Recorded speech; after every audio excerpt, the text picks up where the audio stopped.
ابھی اس کے پیریڈ شروع ہوئے 1 مہینہ ہی ہوا تھا، لیکن اس بچی کی شادی مجھ سے کر دی۔ جب میں شادی کی رات اس کے قریب گیا اور اس کی ہونٹوں پر انگلی پھیری تو یکدم تیار ہو گئی اور میرے ساتھ لگاتار۔ میرا نام اویس ہے، بس میں ایک کھاتے پیتے گھرانے سے تعلق رکھتا ہوں۔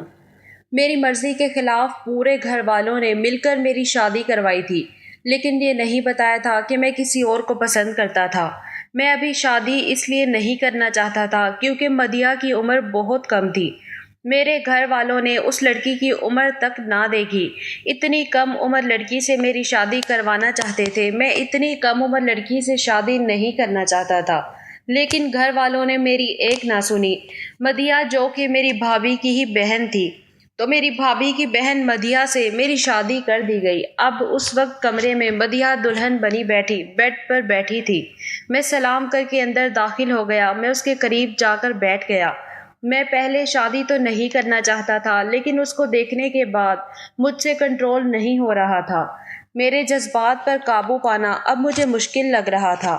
میں نے جیسے ہی قریب جا کر اس کے نرم ملائم گلابی ہونٹوں پر اپنی انگلی پھیرنی شروع کی تو میری انگلیاں اس کی ہونٹوں پر لگتے ہی اس کی ہونٹ کانپنے لگے تھے۔ تو اس نے جھٹکے سے میرا ہاتھ پیچھے کیا اور مجھ سے کہنے لگی، یہ کیا بے شرمی ہے، ہاتھ نیچے کرو۔ تو میں نے بھی جھٹکے سے بولا، کیوں کروں میں اپنا ہاتھ پیچھے، اب بیوی بن چکی ہو میری، اور ویسے بھی شوق تھا تمہیں مجھ سے شادی کرنے کا، اور اسٹیج پر مسکرا کر بیٹھی ہوئی تھی۔ اب تمہیں بھی تو پتہ چلے کہ شادی کے بعد شوہر اپنی بیوی کے ساتھ کیا کرتا ہے۔ آج تو میں تمہاری چیخیں نکلوا کے رکھ دوں گا۔ ہوش تو تمہارے تب اڑیں گے جب میں تمہارے بے حد قریب آ کر یہ سب کچھ میں اسی سے کہہ رہا تھا کہ یہ میری باتیں سن کر وہ بہت گھبرا گئی اور کہنے لگی، دیکھو میں ایسی بیہودہ باتیں نہیں سننا پسند کرتی۔ مجھے ایسی بے شرمی بالکل بھی پسند نہیں ہے، اس لیے تم میرے قریب آنے کی بھی کوشش مت کرنا۔ یہ کہہ کر وہ بیڈ پر کھڑی ہو گئی اور بہت گھبرا رہی تھی۔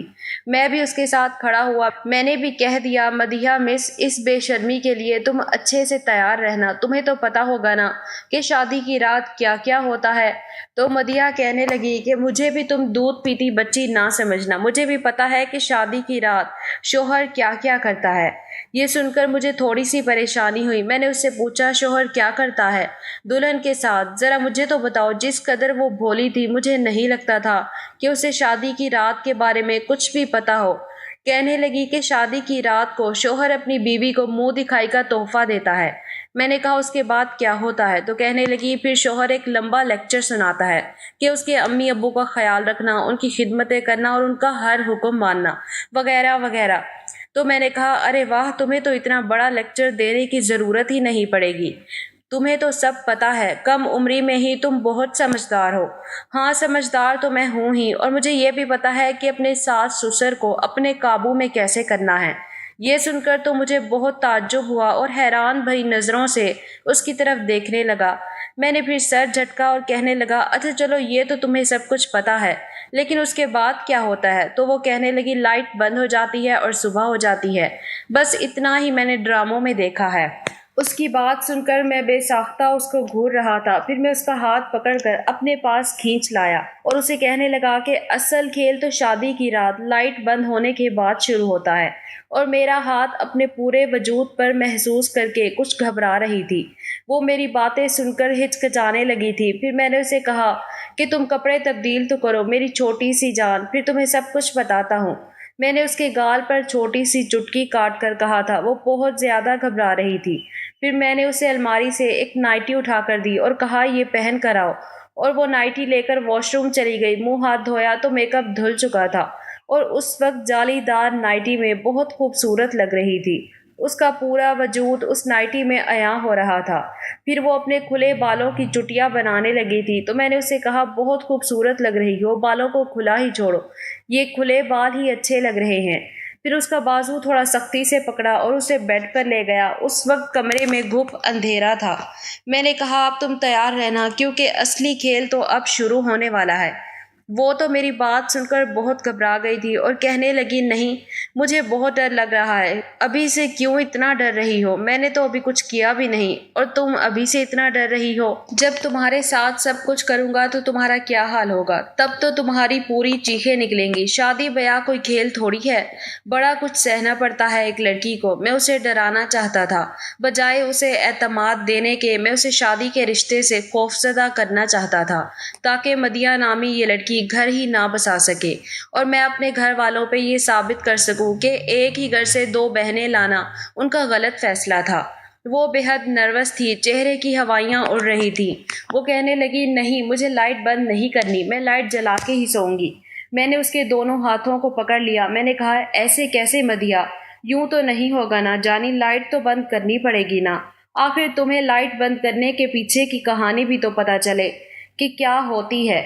شادی کا بہت شوق تھا، تمہیں اچھے کپڑے، زیورات، منہ دکھائی، مہنگے تحفے، یہ سب دیکھنے میں بہت اچھا لگتا ہے، لیکن اصل حقیقت کچھ اور ہوتی ہے، اور وہ میں تمہیں آج بتاؤں گا۔ میں نے لیمپ آف کیا اور بڑی زور سے اس کی کلائی پکڑی، اسے اپنے قریب کیا۔ جیسے ہی اسے اپنے سینے سے لگایا، اسے سینے کے ساتھ زور سے بھینچا۔ وہ چلا اٹھی، فوراً سے مجھ سے پیچھے ہٹ گئی اور لیمپ بھی آن کر دیا۔ کہنے لگی مجھے آپ ہی کے پاس جانا ہے۔ وہ بے حد گھبرا چکی تھی، اب تو آنسو بہانے لگی۔ میرا مقصد بھی پورا ہو گیا، میں اسے ڈرانا ہی چاہتا تھا۔ میں نے کہا چلو چلو، نخرے مت دکھاؤ، لیٹو یہاں ورنہ میں سختی کروں گا۔ ابھی میں پیار سے سب کچھ کہہ رہا تھا، حالانکہ میں نے اسے بڑی سختی سے کھینچا تھا۔ وہ فوراً سے کھڑی ہوئی اور کمرے سے باہر چلی گئی۔ اس نے دروازہ بری طرح سے کھٹکھٹایا۔ میرے چہرے پہ مسکراہٹ آ گئی کہ بہت شوق تھا میری بھابھی کو شادی کا، ان کی خود غرضی کا انہیں منہ توڑ جواب اب ملے گا۔ بھابھی کے ساتھ ساتھ میرے اماں ابا کے کمرے کا بھی دروازہ کھلا۔ میں بھی کمرے کے دروازے پر کھڑا ہو گیا۔ وہ ساتھ لگی روئے جا رہی تھی، کہنے لگی آپ ہی مجھے آپ کے ساتھ سونا ہے۔ مدیحہ کے رونے سے وہ پریشان ہو گئی تھی۔ کہنے لگی کیا ہوا تمہیں مدیحہ؟ کہنے لگی میں اویس کے کمرے میں نہیں سوؤں گی، مجھے آپ کے ساتھ سونا ہے۔ بھابھی اس سے وجہ پوچھنے لگی، لیکن وہ کیا وجہ بتاتی؟ اس نے بتایا کچھ نہیں۔ مدیحہ تو بھابھی کے کمرے میں چلی گئی اور بیڈ پہ جا کے بیٹھ گئی۔ میری والدہ کہنے لگی اویس اسے کیا ہوا؟ شادی کے وقت تو بہت خوش تھی۔ میں نے کہا بہت شوق تھا آپ کو چھوٹی لڑکی سے شادی کرانے کا، دیکھ لیں اس کا بچپن، ہاتھ پکڑا نہیں واویلا مچا دیا، سنبھالیں آپ خود۔ اسے یہ کہہ کے میں اپنے کمرے میں آ کے بیڈ پہ لیٹ گیا اور سکون کی گہری سانس لی۔ اس سے پہلے کہ میں سوتا، میرے بھائی نے بڑے غصے سے زور سے تکیہ بیڈ پہ پھینکا اور بیٹھ گیا۔ میں نے پلٹ کر ان کی طرف دیکھا۔ کہنے لگے ہاتھ ہلکا نہیں رکھ سکتے تھے بیوی پہ؟ میں نے کہا میں نے بس ہاتھ پکڑا ہی تھا، بھائی اب کیا ہاتھ بھی نہ پکڑتا؟ مجھے کیا پتا تھا کہ وہ تماشا کھڑا کر دے گی۔ وہ کہنے لگے میری رات کالی ہو گئی تمہاری وجہ سے۔ میں نے کہا میں نے کیا کیا ہے؟ میری غلطی کیا ہے؟ ارے جب 17 سال کی لڑکی کو دلہن بنا کے بھیجیں گے کمرے میں تو یہ سب کچھ تو ہوگا نا۔ وہ تو شادی بس اس لیے کر رہی تھی کہ منہ دکھائی میں مہنگے تحفے ملیں گے، نئے نئے کپڑے پہننے کو ملیں گے۔ اسے تھوڑا بہت بھی نہیں معلوم کہ شادی کی رات کیا ہوتا ہے۔ رات آپ کی نہیں میری بھی کالی ہوئی ہے، اس لیے چپ چاپ سو جائیں۔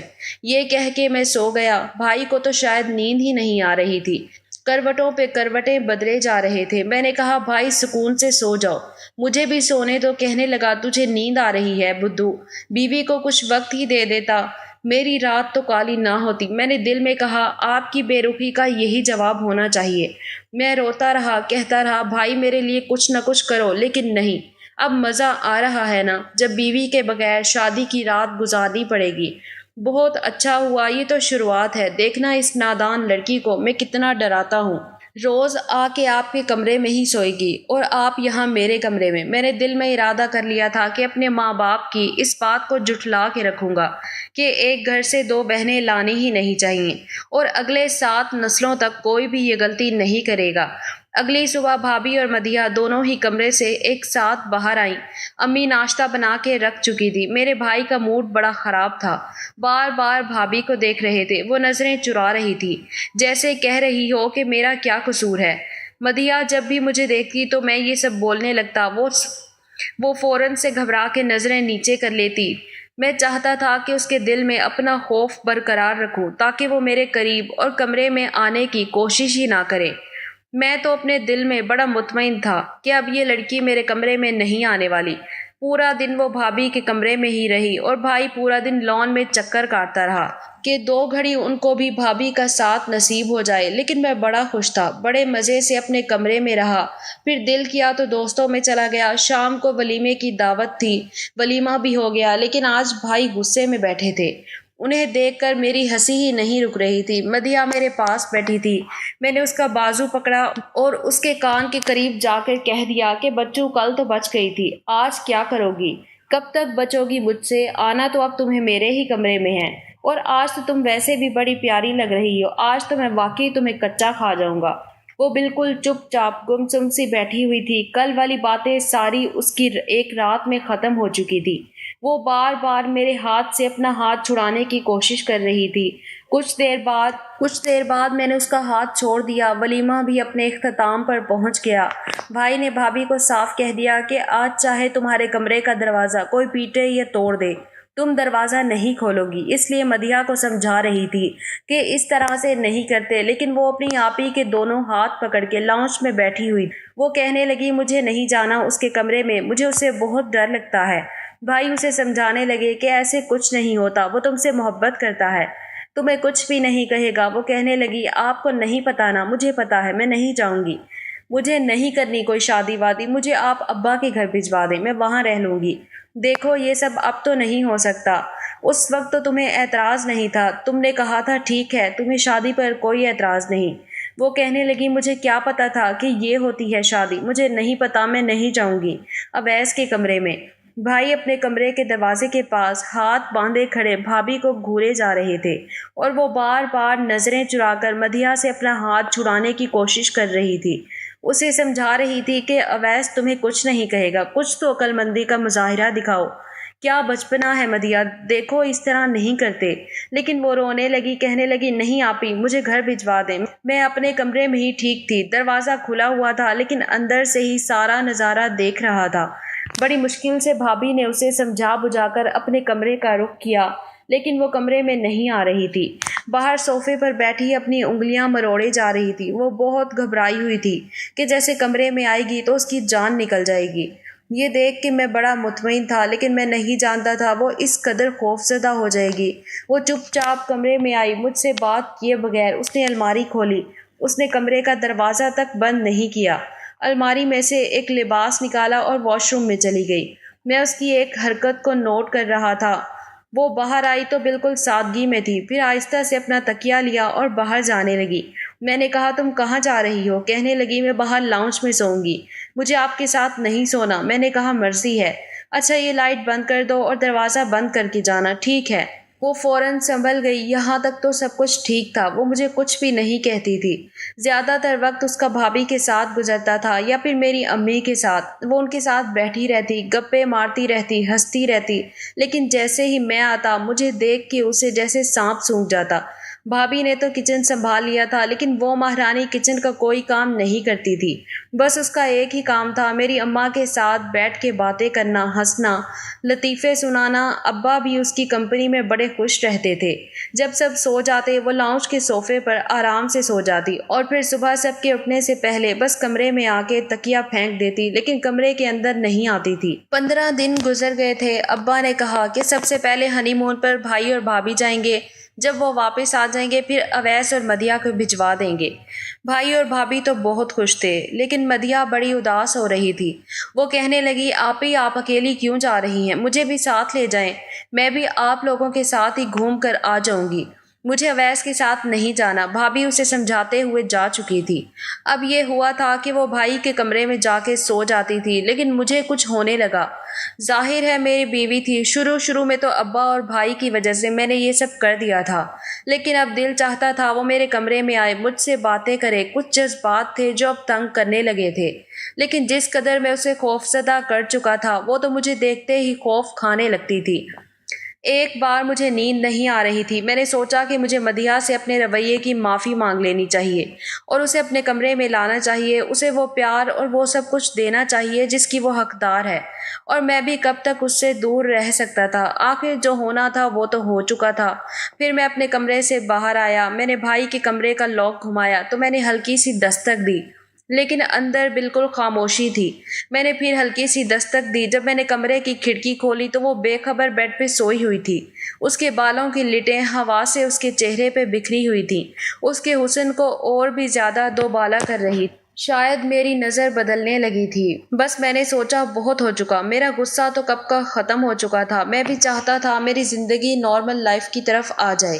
بھائی کو ابھی 5 دن ہوئے تھے اور مزید 5 دن بعد ان کی واپسی تھی۔ پھر مجھے مدیحہ کے ساتھ جانا تھا۔ میں چاہتا تھا اس سے پہلے میں مدیحہ کے ساتھ دوستی کر لوں۔ میں نے دھیرے سے مدیحہ کو آواز دی، لیکن وہ بڑی گہری نیند میں سو رہی تھی۔ کمرے کی کھڑکی اتنی بڑی نہیں تھی کہ میں اس سے اندر جا سکتا، اس لیے میں نے شیشے کو کھٹکھٹایا۔ یہ بھی ڈر تھا کہ کہیں میری آواز اماں ابا کے کمرے میں نہ چلی جائے۔ بمشکل ہی اس نے اپنی خمار آلود آنکھیں کھولی۔ مجھے کھڑکی کے پاس دیکھ کے وہ مجھ سے کہنے لگی، کیا ہے؟ میں نے کہا، یہ کیا تماشا بنا لیا تم نے، چلو اپنے کمرے میں آؤ۔ لیکن یہ سن کر وہ پھر سے گھبرانے لگی۔ وہ مجھ سے کہنے لگی، مجھے نہیں آنا، میں یہاں ٹھیک ہوں۔ میں نے کہا، مدیحہ اچھا، آئی ایم سوری، میں تمہارے ساتھ کوئی بھی حرکت نہیں کروں گا، بس تم میرے ساتھ کمرے میں آؤ۔ لیکن وہ نفی میں سر ہلانے لگی اور کہنے لگی، نہیں۔ میں اپنے کمرے میں آ کے اپنا جی جلانے لگا کہ اپنے پاؤں پر کلہاڑی تو میں نے خود ہی مار دی ہے۔ اب وہ کمرے میں کھڑکی دروازہ سب کچھ بند کر کے سوتی تھی۔ البتہ کھانا اسے میز میں میرے پاس بیٹھ کے کھانا پڑتا تھا۔ اماں ابا سامنے بیٹھے ہوتے تھے۔ جیسے ہی وہ کھانا کھانے کے لیے بیٹھتی، میں اس کے برابر والی کرسی پہ بیٹھ جاتا، ورنہ جب تک بھابھی تھی تو وہ ان کے ساتھ بیٹھتی تھی۔ میں نے اس سے کہا کہ میری پلیٹ میں سالن ڈال دو۔ اس نے سالن میرے پلیٹ میں ڈال دیا۔ میں نے اپنا پیر اس کے پیر کے اوپر رکھ دیا۔ وہ بری طرح سے چیخی کہ سب میری طرف دیکھنے لگے۔ میں نے بھی اس پر ایک نظر ڈالی۔ وہ میرے پاؤں کے نیچے سے اپنا پاؤں ہٹانے کی کوشش کر رہی تھی، لیکن میں نے بھی پیر کو غصے سے دبانا شروع کر دیا۔ اپنے پیر کا انگوٹھا اس کے پاؤں سے ہوتا ہوا اوپر کی جانب لے جانے لگا۔ وہ اپنا پاؤں پیچھے کرتی رہی، میں پھر اس کے پاؤں تک پہنچ جاتا تھا۔ وہ اس قدر نروس تھی کہ کھانا ٹھیک سے نہیں کھا پا رہی تھی۔ جب سے بھابھی گئی ہوئی تھی، سارا کام اسی کے سر پہ آ گیا تھا۔ اماں سے پوچھ کے کھانا بنا لیتی تھی اور ٹھیک ہی بناتی تھی۔ رات کو جب سب لاؤنج میں ہوتے تھے اور وہ کچن میں برتن دھو رہی تھی، میں چپ چاپ کچن میں گیا، فریج میں سے پانی کی بوتل نکالی، گلاس میں ڈال کے پانی پینے لگا۔ وہ برتن دھونے میں مصروف تھی۔ پانی پینے کے بعد میں اس کے بالکل پیچھے آ کے کھڑا ہو گیا اور پیچھے سے اسے اپنے حصار میں لے لیا۔ وہ بری طرح سے اچھلی، پیچھے پلٹ کے دیکھا تو میں اس کے کندھے پہ اپنا سر رکھ چکا تھا۔ میں نے کہا، مجھ سے اتنا بھاگتی کیوں ہو؟ شوہر ہوں تمہارا۔ کہنے لگی، اویس مجھے چھوڑ دیں۔ میں نے کہا، شرافت سے آج کمرے میں آ جانا، ویسے بھی کل بھابھی اور بھائی واپس آ رہے ہیں، پھر تو تمہیں میرے ساتھ ہنی مون پہ بھی جانا پڑے گا۔ وہاں کیا کرو گی؟ اگر آج تم کمرے میں نہیں آئی تو کل تو تمہیں آنا ہی پڑے گا، پھر میرے ساتھ ہنی مون میں جانا ہی پڑے گا۔ یاد رکھنا، گن گن کے بدلہ لوں گا تم سے۔ پتہ نہیں کیوں میں اس سے غلط بات کرتا تھا۔ میرا یہ کہنا تھا کہ وہ چلانے لگی۔ میں نے اسے چھوڑ دیا۔ اماں ابا دونوں کچن میں آ گئے۔ کہنے لگے، کیا ہوا؟ تو کہنے لگی، وہ کاکروچ۔ اماں کہنے لگی، کہاں ہے؟ کہنے لگی، ابھی یہیں تھا، پتہ نہیں کہاں گیا۔ میں سمجھ گیا مجھ سے خود کو چھڑانے کے لیے اس نے یہ سب کچھ کیا ہے۔ میں غصے سے اپنے کمرے میں چلا گیا۔ اگلے دن بھابھی اور بھائی بھی آ گئے۔ شادی کو 1 مہینہ گزر چکا تھا، لیکن محترمہ تھی کہ میرے خوابوں میں ہی نہیں چڑھ رہی تھی۔ سب کے سونے کے بعد وہ لاؤنج میں تکیہ رکھ کے لیٹ گئی تھی۔ تبھی میں کمرے سے باہر آیا، اس کی کلائی پکڑی۔ میں نے کہا، شرافت سے کمرے میں چلو۔ کہنے لگی، میں نے نہیں جانا، اگر آپ نے زبردستی کی تو میں چلانا شروع کر دوں گی۔ میں نے کہا، ٹھیک ہے، چلاؤ، شوق سے چلاؤ۔ یہ کہہ کے میں نے اس کے منہ پہ ہاتھ رکھ دیا اور زبردستی اسے کمرے میں لے گیا۔ کمرے کی لائٹ بند کی اور اسے بیڈ تک لایا ہی تھا کہ بھائی کے دروازہ کھٹکھٹانے کی آواز آئی۔ وہ اماں کا دروازہ کھٹکھٹا رہے تھے۔ اماں نے دروازہ کھولا تو وہ کہنے لگے، بھابھی کی طبیعت بہت خراب ہے، اماں آ کے دیکھیں اسے کیا ہوا ہے۔ بات کچھ ایسی تھی کہ مجھے مدیحہ کو چھوڑنا پڑا۔ وہ بھی فوراً کمرے سے باہر نکل گئی۔ بھابھی کو الٹی لگ رہی تھی، بے حال ہو چکی تھی۔ میری اماں نے مدیحہ سے کہا، جاؤ لیمو پانی بنا کے لاؤ۔ وہ لیمو پانی بنا کے لائی، بھابھی کو پلایا۔ پھر اسے ڈاکٹر کے پاس لے کے گئے تو معلوم ہوا کہ بھابھی امید سے ہو چکی ہے، لیکن ڈاکٹر نے بیڈ ریسٹ کا مشورہ دیا تھا۔ خوشی کی خبر تھی، اس لیے میں بھی خوش تھا کہ چلو چاچو بن جاؤں گا۔ اس لیے ہمارا ہنی مون کینسل ہو چکا تھا، کیونکہ سارے کام کی ذمہ داری مدیحہ پہ پڑ چکی تھی۔ بھابھی کو کمرے تک کھانا بھی وہی دینے جاتی تھی، سنبھالتی بھی وہی تھی۔ کیونکہ ان کی طبیعت ٹھیک نہیں رہتی تھی۔ پورا دن گن چکر سی بن جاتی تھی۔ اب تو مجھے اس پر ترس آنے لگا تھا۔ بہت کم عمری میں اس پر بہت بڑی ذمہ داریاں آ پڑی تھیں۔ پھر اس پہ میرا اس کے ساتھ رویہ بھی اچھا نہیں تھا۔ مجھے خود پر افسوس ہونے لگا۔ بیچاری تھک جاتی تھی، پھر اسے صوفے پہ سونا پڑتا تھا۔ ایک دن میں نے اس سے کہا کہ دیکھو، میں تمہیں کچھ نہیں کہوں گا، تمہیں ہاتھ تک نہیں لگاؤں گا، لیکن کمرے میں سو جایا کرو۔ کچھ نہیں کہوں گا تو کہنے لگی لائٹ تو بند نہیں کریں گے۔ میں نے کہا نہیں کروں گا۔ اس کے بعد سے میں کچن میں اس کے کام میں مدد بھی کروا دیتا تھا۔ ایک دن میں نے اس سے کہا مدیحہ مجھ سے دوستی کرو گی؟ کہنے لگی نہیں، مجھے آپ سے دوستی نہیں کرنی، آپ اچھے انسان نہیں ہیں۔ میں نے کہا کیوں میں اچھا انسان نہیں ہوں؟ اب تو میں تمہاری ہیلپ بھی کرتا ہوں۔ وہ کہنے لگی وہ تو کرتے ہیں، لیکن پھر بھی مجھے آپ سے ڈر لگتا ہے۔ میں نے کہا دیکھو، اب تمہیں مجھ سے ڈر نہیں لگے گا، میں تمہارا دوست بن جاؤں گا۔ اس لیے کہنے لگی آپ زور سے مجھے اپنے ساتھ تو نہیں لگائیں گے؟ اس دن میرا سانس بھی رک گیا تھا۔ میں نے کہا نہیں لگاؤں گا، تم بس مجھ سے دوستی کر لو۔ کہنے لگی میرے قریب تو نہیں آئیں گے؟ میں نے کہا نہیں، قریب بھی نہیں آؤں گا جب تک تم نہیں چاہو گی۔ وہ میری بات مان گئی۔ اب مجھ سے باتیں کرنے لگی، خود بے تکلف بھی ہو جاتی تھی، ہنستی بھی تھی۔ رات کو جب سارے کام کر کے فارغ ہوتی تو میں اسے موٹر سائیکل پر باہر لے جاتا، اسے آئس کریم کھلا کے لاتا۔ کافی اچھی لڑکی تھی۔ میں اب مان چکا تھا کہ جانے انجانے میں اس کے ساتھ غلط کر بیٹھا تھا۔ 9 مہینے کا عرصہ بھی گزر گیا۔ بھابھی کو ایک بار بہت درد اٹھا۔ اماں کی طبیعت ٹھیک نہیں تھی، اس لیے مجھے اور مدیحہ کو بھائی اور بھابھی کے ساتھ جانا پڑا۔ ہم دونوں بھی بہت منتظر تھے کہ دیکھو کیا ہوتا ہے، بیٹا یا بیٹی۔ لیکن جب ڈاکٹر نے باہر آ کر ہمیں ایک ایسی خبر سنائی کہ ہمارے قدموں کے نیچے سے زمین نکل گئی۔ وہ کہنے لگی کہ مسٹر اسلم، آپ کا بیٹا ہوا ہے، لیکن آپ کی بیوی کو ہم نہیں بچا سکے۔ یہ سننا تھا کہ ہمیں اپنے کانوں پر یقین نہیں آ رہا تھا۔ ایسا کیسے ہو سکتا تھا؟ اسلم بھائی تو یوں تھے جیسے سانس لینا بھول گئے۔ یہی حال مدیحہ کا بھی تھا۔ کہنے لگے ڈاکٹر یہ آپ کیا کہہ رہی ہیں؟ آپ بتائیں نا، میری بیوی کو کیا ہو سکتا ہے؟ وہ تو ٹھیک تھی۔ تبھی وہ کہنے لگی کہ اس کا بی پی شوٹ کر گیا تھا، اس لیے سب کچھ بہت جلدی ہو گیا۔ ہم پر تو جیسے قیامت ٹوٹ گئی۔ مدیحہ کی، امی کی، سب کی بہت بری حالت تھی۔ پہلی بار میرے بھائی کو یوں پھوٹ پھوٹ کے روتے دیکھا تھا۔ میں خود بھی کچھ بھی نہیں سمجھ پا رہا تھا کہ یہ سب کیسے ہو گیا۔ ایک طرف میں بھائی کو سنبھال رہا تھا، دوسری طرف مدیحہ کو۔ یہ خبر جب میں نے ابا کو سنائی تو وہ بھی پریشان ہو گئے۔ اماں ابا دونوں ہسپتال پہنچ گئے۔ ابھی تک بچہ نرس کے پاس تھا، کیونکہ میں تو ان دونوں کو سنبھالنے میں لگا ہوا تھا۔ اماں آئی تو مدیحہ ان کے گلے لگ کے رونے لگی۔ یہ خبر جب بھابھی کے میکے میں گئی تو ان پہ بھی قیامت ٹوٹ پڑی تھی۔ جو گزر گیا، لیکن ہمارے گھر کی تو جیسے خوشیاں ختم ہو کے رہ گئیں۔ بھابھی کے بیبی کو مدیحہ سنبھالنے لگی۔ وہ چپ چپ سی ہو گئی۔ اس کا سارا بچپنا، ہنسنا بولنا جیسے ختم ہو چکا تھا۔ بھائی بھی چپ چپ رہنے لگے، بات ہی نہیں کرتے تھے۔ بات کرتے تھے تو لگتا تھا ابھی رو پڑیں گے۔ ایک میں ہی تھا جو بھائی کو تسلی دیتا تھا۔ 2 مہینے گزر گئے۔ مجھے لگتا جیسے مدیحہ اپنی عمر سے کافی بڑی ہو چکی ہے۔ رات کو جب وہ تھکی ہاری آ کر بیڈ پہ بیٹھی تو بیبی رونے لگتا۔ وہ بھائی کا بیٹا تھا، وہ اسے پکڑ کے چپ کروانے لگتی۔ اب تو مجھے اس پر ترس آنے لگا تھا۔ میں نے کہا ایسے کرو، اسے مجھے دے دو، تم سو جاؤ، تھوڑی دیر آرام کر لو۔ اس کی آنکھیں نیند سے بھاری ہوتی رہتی تھی۔ کہنے لگی نہیں، آپ سے چپ نہیں ہوگا۔ میں نے کہا میں اس کو پکڑوں گا، چپ ہو جائے گا۔ ایسے ہی وقت گزرتا گیا اور ایک دن ہماری اپنی اولاد بھی ہو گئی اور بھائی نے دوسری شادی بھی کر لی۔